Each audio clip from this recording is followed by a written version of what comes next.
Vengriya sayohat vizasini olish qiyinmi? Bugun men sizlarga ajoyib ma'lumotlar berib o'taman.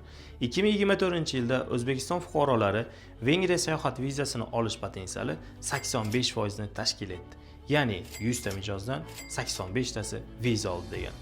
Bulardan eng ko'p rad javobi esa noto'g'ri hujjat taqdim etishdi. Vengriya sayohat vizasini ko'rib chiqish muddati 2 haftadan 4 haftagacha etib belgilangan.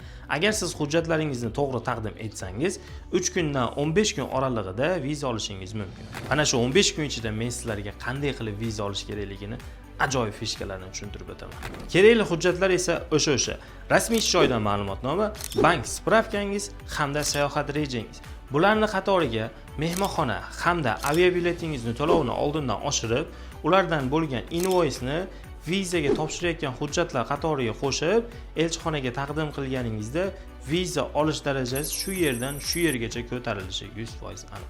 Ushbu Vengriya vizasi orqali siz nafaqat Vengriya, balki Yevropaning 29 ta davlatiga, naqd 29 ta davlatiga kirish imkoniyatingiz mavjud.